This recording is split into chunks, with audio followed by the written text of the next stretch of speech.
দর্শক, doctor Yunus seriously 12 ফেব্রুয়ারি সুষ্ঠু নির্বাচন চান এবং গণভোটে হা জয়যুক্ত হোক, এটা চান এবং এর মধ্য দিয়ে একটা নতুন বাংলাদেশ কায়েম হোক, সংস্কারের একটা বাংলাদেশ হোক, জনগণের আকাঙ্ক্ষা, জুলাই বিপ্লবের আকাঙ্ক্ষা বাস্তবায়ন হোক, এটা তিনি সিরিয়াসলি চান। 12 ফেব্রুয়ারিতে ব্যালটে জবাব দিবেন, এদের বিতাড়িত করতে হবে বাংলাদেশ থেকে। যা ঐক্য কর, গণতন্ত্র কর। আওয়ামী লীগের সাথে ইন্ডিয়া গিয়া ওরা গেছে, ভাগিছে, তোরাও ভাগবো।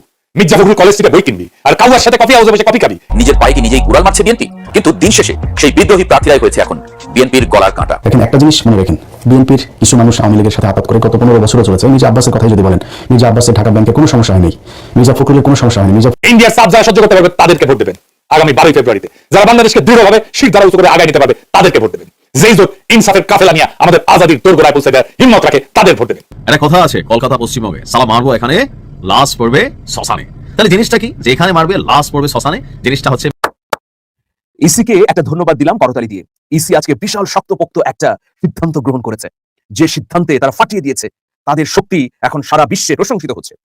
বিএনপির একটাই লক্ষ্য, আওয়ামী লীগের পুনর্বাসন। ব্যানে ব্যানে করছি না, দেখে দিচ্ছি, আসেন। আমরা দেখতাম না মুখ ফুসকায় বিএনপি সবাই জয় বাংলা স্লোগান দিত। আওয়ামী লীগের লোকেরা যেগুলো বিএনপি ঢুকেছে তারা এখন প্রকাশ্যে বিএনপি নির্বাচনী জনসভায় জয় বাংলা স্লোগান দেয়। আমরা কিছু বন্ধুদেরকে বলতে চাই, মেহেরবানি করে মাদের ইজ্জত নিয়ে কখনো টান দিবেন না, তাহলে আগুন জ্বলবে। কিন্তু সব সহ্য করবো, মাদের ইজ্জতের ব্যাপারে বরদাস্ত করবো না। নারী পুরুষ মিলেই সমাজ। মির্জা ফখরুলের কিছু বক্তব্য যদি শুনেন, যে আওয়ামী লীগকে সরাসরি লাইসেন্স দিয়ে তারপর বাংলাদেশের রাজনীতির মাঠে নামিয়ে দিয়েছেন তারা। আসসালামু আলাইকুম প্রিয় দর্শক শ্রোতা, আশা করি সবাই ভালো আছেন। নতুন একটি ভিডিওতে সবাইকে স্বাগতম। বাংলাদেশের চলমান রাজনৈতিক প্রেক্ষাপট নিয়ে ভিডিওর শুরুতেই বেশ কিছু ভিডিওর অংশ বিশেষ আপনারা দেখেছেন। মূলত আজকের এই ভিডিওটিতে সেই সকল ভিডিওর বিস্তারিত আলোচনা দেখতে পারবেন। ভিডিওর শুরুতেই যে সকল ভিডিও দেখেছেন তা থেকে হয়তো ইতিমধ্যেই আন্দাজ করতে পেরেছেন আজকের এই ভিডিওটি কতটুকু গুরুত্বপূর্ণ হতে চলেছে। অতএব চলুন কথা না বাড়িয়ে একটি লাইক দিয়ে সম্পূর্ণ ভিডিওটি দেখে আসি। নির্বাচনের মাত্র কয়েকদিন আগেই এই সময়ে সরকার, ডক্টর ইউনূস, ইসি, সেনাবাহিনী এবং বিএনপি, ডিপ স্টেটের একটা অংশ, প্রশাসন, এদের মধ্যে একটা বিরাট ঘটনা শুরু হয়ে গেছে, যেটা আমাদের রাজনীতির জন্য এক অশনি সংকেত এবং রাজনীতির আকাশে সুস্পষ্টভাবে আবার কালো মেঘ। রাজনীতি এমনই এক গৌরব অনিশ্চয়তার খেলা। রাজনীতি ক্ষণে ক্ষণে রং বদলায়। দেশটা যখন একটু সামনের দিকে যায় আবার সে অপশক্তি পিছনের দিকে টেনে নেয়।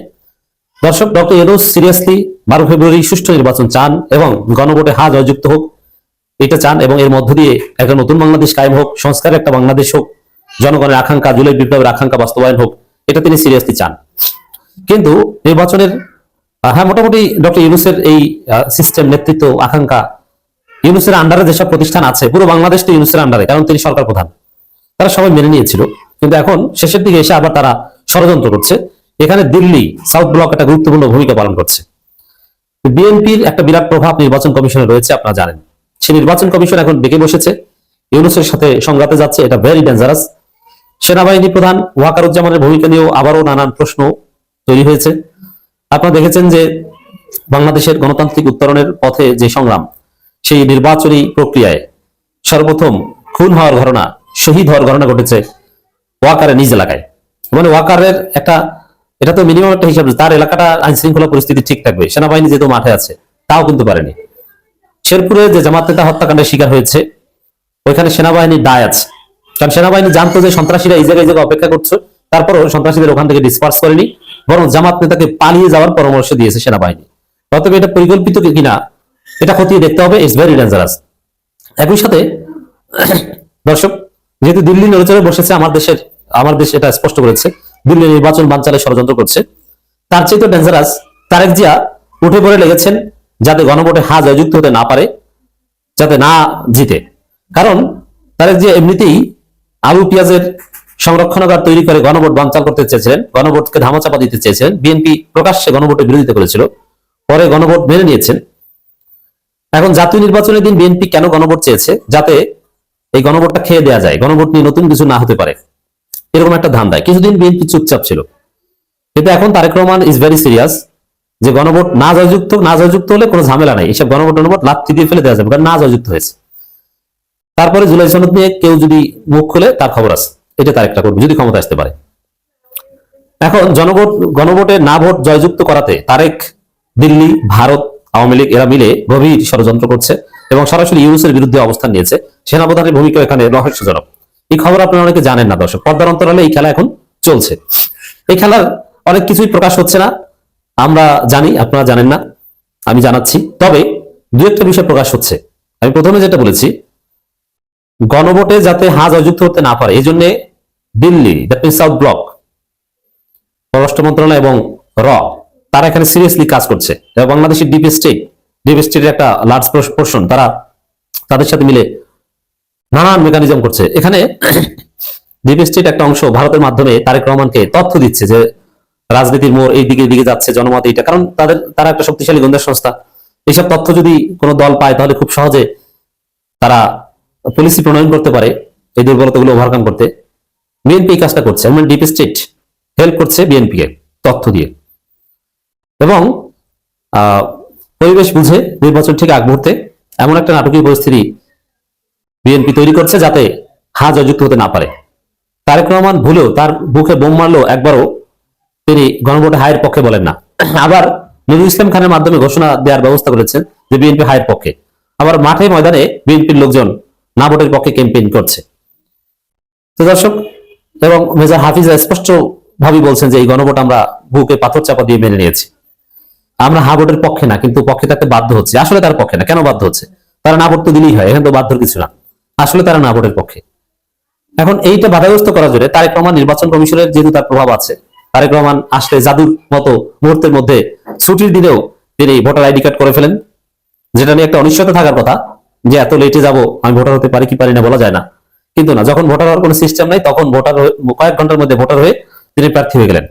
এবং তার বিদেশি নাগরিকত্ব বা এগুলো নিয়ে কেউ কোনো নাড়াচাড়া দেওয়ার সাহস পায় না। সেই তারেক রহমান তার পকেটের যে পকেট কমিশন, নির্বাচন কমিশন, তাদেরকে দিয়ে একটা পরিপত্র জারি করিয়েছে, যেটা নিয়ে সমকালের রিপোর্ট দেখলে আপনারা বুঝতে পারবেন যে আসলে বাংলাদেশে বহুমুখী খেলা চলছে। ডক্টর ইউনূস ভার্সেস সেনাবাহিনীর একাংশ ভার্সেস ভারত ভার্সেস ইসি। সমকাল রিপোর্ট করেছে এইভাবে, ভোট নিয়ে সরকার ও ইসি মুখোমুখি, যেখানে এই সরকারের নীতিগত অবস্থান তার ভোটের পক্ষে। এটা তো ভেরি সিম্পল, এই সরকারটাই তো ভোটের সরকার, এই সরকারটাই তো জুলাই সরকার, এই সরকারটা তো এক্সিস্টিং সংবিধান অনুযায়ী একটা অবৈধ সরকার। এই সরকার তো কোনো নিয়মতান্ত্রিক সাংবিধানিক সরকার না। অতএব এই সরকারের ভিত্তি হচ্ছে জুলাই। অতএব তারা জুলাই সনদ পাশ করানোর জন্য ভোটের পক্ষে প্রকাশ্যে অবস্থান নেবেন, এটা তো ভেরি সিম্পল। বরং এখানে তো কিসের ভোট ছাড়াই তো সরকার জুলাই সনদ বাস্তবায়ন করে দিতে পারত। কিন্তু পরবর্তীতে কেউ যেন এটা বাতিল করতে না পারে বা কোর্টের মাধ্যমে কোনো অঘটন ঘটাতে না পারে, এটার জন্য জাস্ট গণভোটের আয়োজন করা। জুলাই সনদ বাস্তবায়নে তো কোনো ভোট দরকার নেই, এটা তো এই সরকারের একদম মৌলিক দায়িত্ব, কিন্তু এটাকে স্থায়ী রূপ দেওয়ার জন্য গণভোটের আয়োজন করা। তো সেখানে নির্বাচন কমিশন কেন বিরোধিতা করবে যে সরকার বা সরকারের লোকজন ভোটের পক্ষে প্রচারণা চালাতে পারবে না? এতদিন তো বলে নাই, এতদিন তো সরকার প্রকাশ্যে, সরকারের সবাই একদম ডিসিরা সরাসরি ভোটের পক্ষে ক্যাম্পেইন করেছে, মসজিদের খতিবদের ডেকে বলেছে যে আপনারা সবাই ভোটের পক্ষে প্রচারণা চালান, শুধু গণভোটের না, ভোটের পক্ষে প্রচারণা চালান। কিন্তু এখন নির্বাচনের কয়েকদিন আগে এসে নির্বাচন কমিশন বলছে যে না, দেখেন ভোটের পক্ষে প্রচারণা নিয়ে সরকার ও নির্বাচন কমিশন অবস্থান এখন মুখোমুখি। সরকার যখন সর্বশক্তি নিয়ে প্রচার মাঠে, তখন এই নির্বাচন কমিশন বলছে আগামী 12 ফেব্রুয়ারি অনুষ্ঠিত জাতীয় সংসদ নির্বাচনের সঙ্গে গণভোটে সরকারি কোনো কর্মকর্তা বা কর্মচারী কোনো পক্ষ নিতে পারবে না। তারা যদি অথবা নায়ের পক্ষে প্রচার চালান সেটা হবে দণ্ডনীয় অপরাধ। ঘটনা তো ঘটে গেছে উল্টোপাল্টা। এতদিন তো ডিসিরা সরাসরি ভোটের পক্ষে বলেছেন, এখন বলছে এটা দণ্ডনীয় অপরাধ। তাহলে এখন কি হবে? সব কিন্তু এলোমেলো হয়ে গেছে। এটা অশনির সঙ্গে ভেরি সিরিয়াস। এর মানে কি, এই ইসি 24-এর বিপ্লব ধারণ করে না, গণঅভ্যুত্থানের চেতনা ধারণ করে না, তারা এখন সুশীল, আওয়ামী স্ট্রাকচার বিশ্বাস করে।